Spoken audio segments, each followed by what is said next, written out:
Welcome to the Grow Your Business and Grow Your Wealth podcast with Gary Helt. Gary is an expert in helping business owners put together a plan that will provide a better future for their businesses, themselves, and their families. On the podcast, Gary interviews other professionals who share his vision, and together they share secrets and strategies any business owner can use to build a better financial foundation for your business and your life.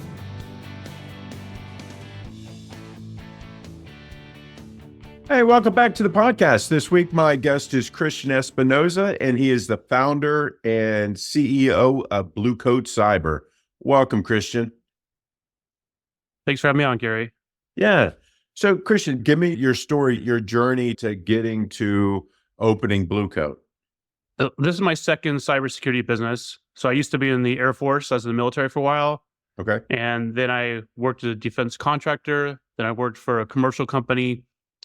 And I had a run-in with the CEO of that company. It was a persistent run-in. I was a VP for that company.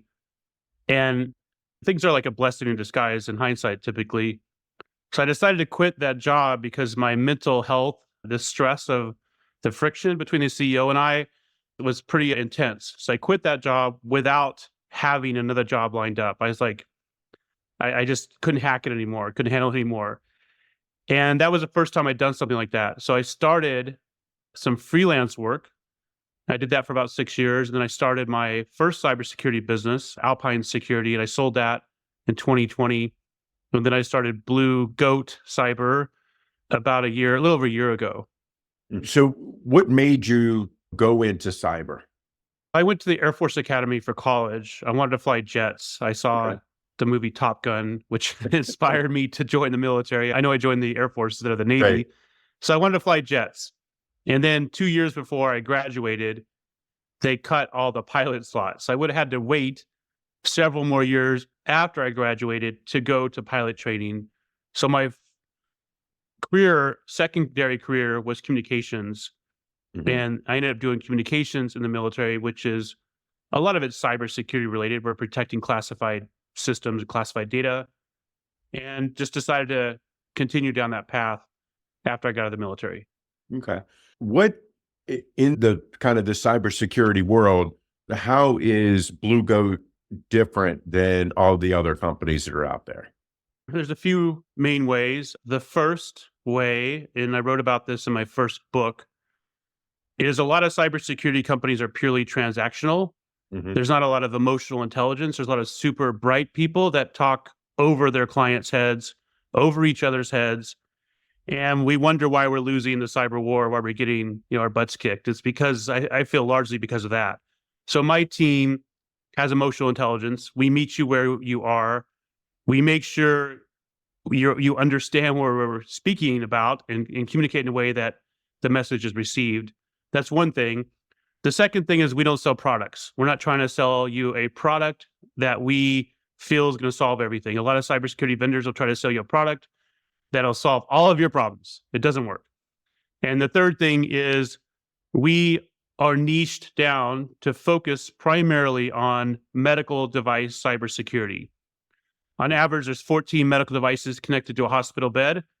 A lot of those have vulnerabilities.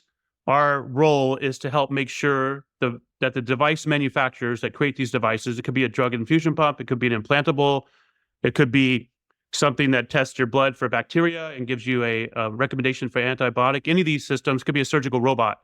We test these and make sure they are secure, and we help the manufacturers get these approved through the FDA by meeting the stringent cybersecurity requirements that the FDA levies on manufacturers. Is that so? Once you help them get to that point, do they still engage you after that to make sure? Because obviously, from everything I've heard, obviously, cyber hacking, everything else is changing daily. So do you guys stay involved with the products after that, or how does that work? Yeah, there's two phases. The first is pre-market approval. So the company has to get their device approved before they're allowed to sell it on the market. And then there's what's called post-market management. So once the device is on the market, you have to do all these cybersecurity things as well. Monitor for new vulnerabilities that come out, figure out how to patch those vulnerabilities, how to notify your clients and the people that are using your device. So we help with that also as the post-market management portion. We help people monitor for all the software that makes up their device. If there's a new vulnerability for that software, we notify our client and help them remediate that as quickly as possible. Gotcha. You know, and going through, excuse me, going through this, you guys are more hands-on, it sounds like, than a lot of other companies are going to be, and you're really helping solve problems. How do you go about helping the business owner, the clients really understand where the threats can come from? We meet the business owner where they are. I understand, this has built a few companies, that the level of maturity on a number of fronts varies between businesses. And this could be even like within sales or with marketing or with delivery, but the same thing with cybersecurity. So we meet the company where they are and give them a list of controls to implement that make the most sense. A lot of people in cybersecurity will give you like a 100-point checklist and tell you have to do all 100 things. That's never correct. There should be 5 things that you can do right now that are rank ordered by risk for your specific industry and your specific company type that will greatly increase your cybersecurity posture. Not the 100, just the 5. Because we realize, at least people should realize, you can't do all 100. You'll end up doing all of them in a very sloppy manner, and then Right. none of them will actually matter. It's better to do 5 of them 100% correct than 100, 4% correct each or something like that. But that's one of the things we do is we realize that it's a journey, like anything else. It's a maturity level journey, and we only focus on what matters and tell people to ignore the rest until they're mature enough where they have the budget for that and the resources to do step 6 on that list, for instance. If somebody is out shopping for a cybersecurity company to help them, what should we be looking for when we're trying to decide who to work with? I think you should be looking for someone that is a trusted advisor. A lot of companies have their hidden agenda, which is selling you a product or a quote solution of some sort of technology, which rarely ever solves the problem. We've gotten to this habit of buying more and more technology with a promise that it's going to stop the hackers. The technology is only one piece. The other part is your people that need to be trained. The other part is your process, like accounts receivable fraud is very common. That's mainly procedural. It has nothing to do with technology. And this is where a trusted advisor like my company would come into play, because we're not going to steer you to something that doesn't make sense for your environment, because I believe small businesses are vital to the economy and I want to do what I can do to help them. And after a cyber attack, 60% of small businesses do not recover. They go out of business. Yeah. And if they're vital to the economy and I want us to have a strong economy, I want to do my part to help them survive. Because I know how difficult it is to build a business. I've built a few, and it wasn't like a 9-to-5 job. It was more like a 5 to 9 job every day of the week. What are some of the common mistakes that you're seeing people make when it comes to cybersecurity besides not hiring somebody to help them with it? What are some of the common mistakes that you're seeing people make? I would say that the most common is trying to do everything and not have a plan. Reading like someone said we should do this, someone said we should do that, and they try to do it all versus a prioritized plan. And the things that on that plan should be very simple.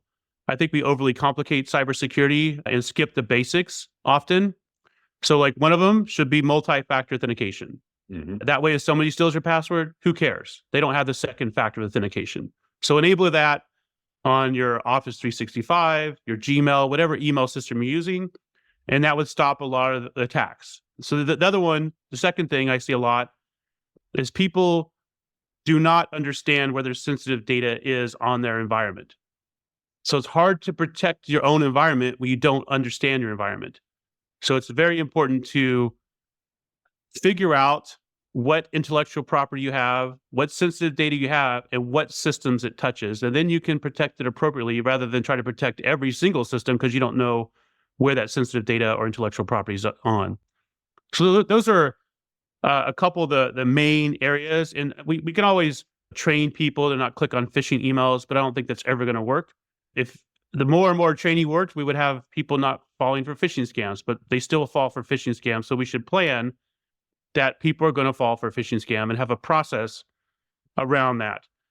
So that's the third thing, is that process. If someone pretends to the CEO and they want this vendor paid ASAP and it's $50,000, instead of that person just paying the vendor, the accountant, for instance, there should be a checks and balances where they go and confirm with the CEO that the request actually came from the CEO, and they confirm that this vendor is a legitimate vendor in their system.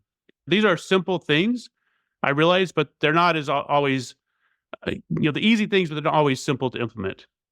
Going back to that accounts receivable that you're talking about there, because I've seen this happen to a few people also, and it seems to be more, where it's urgent that this person gets paid, and it's a wire that you're paying them with, which is out of the ordinary. Or it's interesting how these people that are doing this really know your system, and the fact that the dollar amount's not some outrageous dollar amount. It falls within that parameter and stuff like that. When you're talking about looking at what your vulnerabilities are and things like that from the part of it, multi-factor authentication, yes, all of that. You're saying that if you're the accountant side of things, that you should put into process, hey, is this truly it? If it's sending a list of, hey, these are all the vendors you want me to pay, blah, blah, blah, whatever it is there. What are some other strategies like that people can easily implement? Because so far, the things that you're talking about, I don't want to say they're no-brainers, but they sound easy enough to do, and it's not going to cost you a lot of money to do either one of those. Can you give us a couple other tips?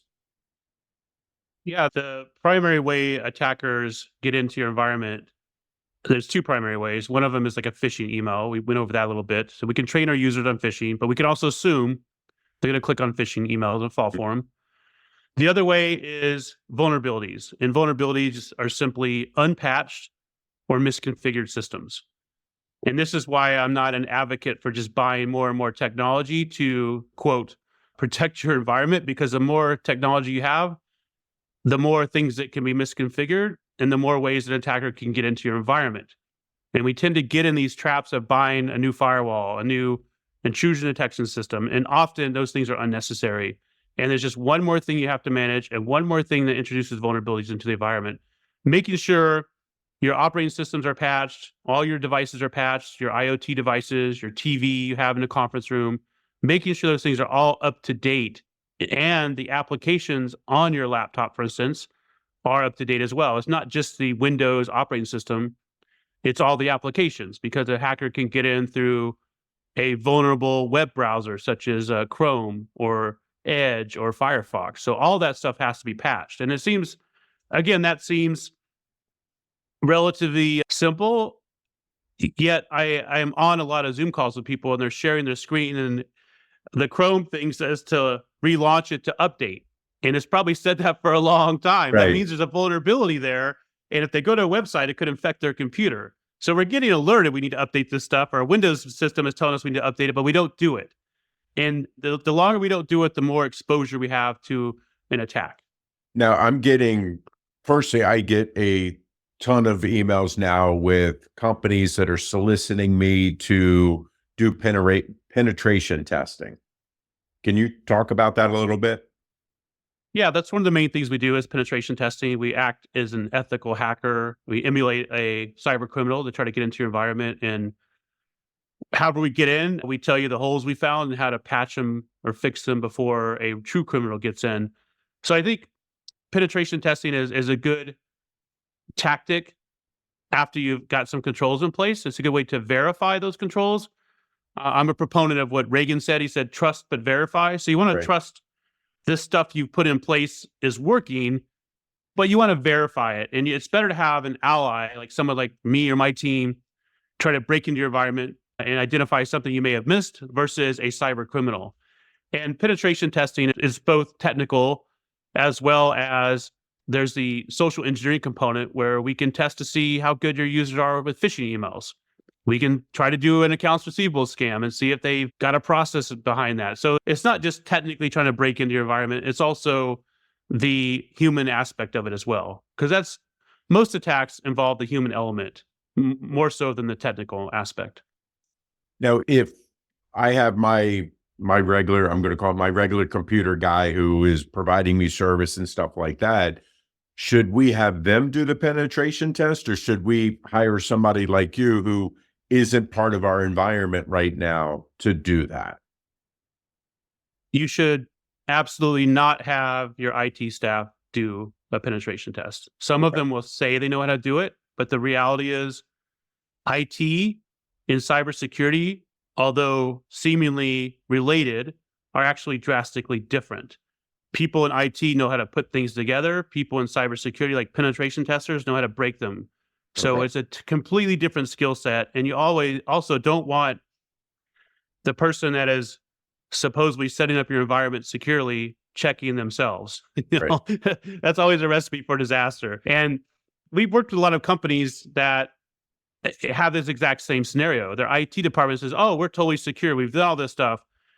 And they have 100% confidence that there's no way that we could break into their environment. And then the CEO says, "We want to hire someone just to verify." So we are able to get in pretty quickly. And they realized that they didn't actually have things locked down because, again, it's not their skill set. I mean, from a cost standpoint, for somebody to do the penetration testing and stuff like that, can you give us a ballpark of what that would cost a company, or is it depends on the size and all these other different factors? Yeah, it depends on the scope. If a pen test could be against a web application system, it could be against your external environment. It could be against the internal environment. It could involve the phishing exercises. It could involve a number of things. But generally, just to test like all your internet facing systems, we're talking like $4,500, and it could range up to $20,000 if we're going to test your entire enterprise environment, and even more than that if we're doing like an exercise where we do what's called phishing. We call people and try to extract information from them. In addition to phishing, we call them, which is a lot of scams today as well, or we text them and try a multi-pronged approach, more like a true attacker. Okay. Because it sounds like this is something that people really need to do. Yeah, because again, we're constantly getting the phishing emails, and we're constantly dealing with the different ways of people trying to get information. So I definitely think it's incredibly important that people look at this, but then also making sure that they have their cybersecurity policies, insurance policies and stuff like that, because I think no matter how careful you are, there's, like you said, there's the human element. Mhm. Yeah. People make And mistakes. the thing about cyber insurance today, most providers are making it much more difficult to get insurance. So you have to implement a lot of these controls we're talking Right. about, like the multi-factor authentication, encryption, phishing training, sometimes penetration testing. And what happens if you mislead the insurance company on your application and say you're doing something, but you're really not, when they investigate, if you have a data breach, they're not going to pay the insurance. Insurance companies are notorious for not wanting to pay the claim. And this is becoming more and more of a challenge today from what we see, where people are having trouble getting insurance. And then if they do have insurance, the provider is not paying the claim because they misled something on the application. What do you see from looking in your crystal ball? What do you see as from the small business owner, the kind of the next thing that's coming out? Because I think that I know the AR thing's been around for a while, but I think that it seems to be more prevalent now that the emails are being spoofed and being sent to people and paying for stuff. What do you see as the kind of the next thing on the forefront that people need to keep an eye out for? I think AI is enabling the cyber criminals to be much better and scale much faster, just like it's enabling the rest of us. Right. And I think we need to be prepared for more sophisticated attacks leveraging AI. Just like in sales, now I can send you a LinkedIn invite and have AI do all this and have a whole conversation with you and then connect with you through email and then get you in my sales funnel, all of it automated and as if it's me doing it. I can even have an AI call you and you won't even know it's an AI. I've done that Right. before. it's getting to the point where there's going to be much more sophisticated workflows from a cybersecurity or cyber criminal perspective. And we have to be aware of that and stay aware of that and cognizant that these tactics, techniques, and procedures are evolving. So how are we evolving to defend ourselves properly and to have the awareness of that? Yeah. But that's a real big challenge for small businesses today. Because as I mentioned, a cyber attack takes 60% of businesses out of business. So it's your best interest as a business owner to understand what you're up against from a cybersecurity perspective. Don't just ignore it until it happens. Yeah. And I think that, again, as a business owner, we're all so busy trying to get work done and so forth. We talked about that a little bit before we came on air. And it's one of those things that we're trying to, okay, how can we automate stuff? How can we make stuff get done faster? But the problem is that opens you up to more mistakes. Yeah, So, it's a juggling a lot of things as a small business for sure. yeah. So, Christian, we've covered a lot of stuff. I think there's a lot of really good information that you've given us here. What do you wish I had asked you that I hadn't? Probably something about like where we're headed with cybersecurity. You talked about the business, but overarching what I think what the next big thing is. Tell us. Yeah. So I live in Phoenix right now, and we have autonomous driving cars. So they're called Waymo. That's the brand. They're here, Austin, and San Francisco. And we're going to have more and more of these autonomous things that are driven by some sort of technology, which may have vulnerabilities. And the landscape is changing quite a bit because we used to have to worry about somebody stealing our health information or a credit card. But now we have cars that if they're hacked into, somebody can speed the car up to 150 miles an hour and run into a light pole and kill you. We have medical devices that if someone hacks into a drug infusion pump and increases the flow rate of morphine, they can kill you. So our world is evolving from a cybersecurity and technology perspective to much more tangible consequences if something is compromised.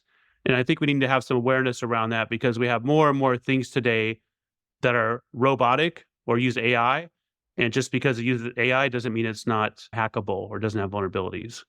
They're talking about flying taxis in a couple countries and things like that. Someone could amass a bunch of those and fly it into a building and take them over. We had that ship in Baltimore. There's some speculation that was a cyber attack. We don't know. I don't know exactly. We're seeing more and more of the bridge between physical things being able to be attacked that cause physical damage and even death in some circumstances. So I think we need to be more concerned about that than we are. So, Christian, if people like what they hear and they want to reach out to you, they want to hire your company, how can they reach out to you guys? How can they get in touch with you? Yeah, they can go to bluegoatcyber.com. That's our company's website. And on there, they can click to schedule a discovery session or call us or email us. And they can connect with me on LinkedIn or any social media as well. Great. Christian, I really appreciate your time today. I know personally I've gotten a lot out of this, and I think that our listeners, you've given them a lot to think about, and certainly hope that they take you up on reaching out to you and trying to get their businesses more secure. Yeah, awesome. I'd love to help. Great. Thank you. Appreciate it. So this week, our guest was Christian Espinosa, and he is the founder and CEO of Blue Goat Cyber. I will see you guys next week. 49 faces looked to him in triumph. Over the last 12 months, they had each taken turns and promoted his business for a week at a time, driving over $987,342 in revenue.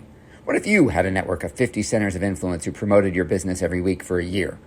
Grab your copy of the #1 Amazon best-selling book, The Ultimate Guide to Growing Your Business with a Podcast, at 33% off the Amazon price by going to ultimatepodcastbook.com. Again, that website for 33% off the Amazon price is ultimatepodcastbook.com.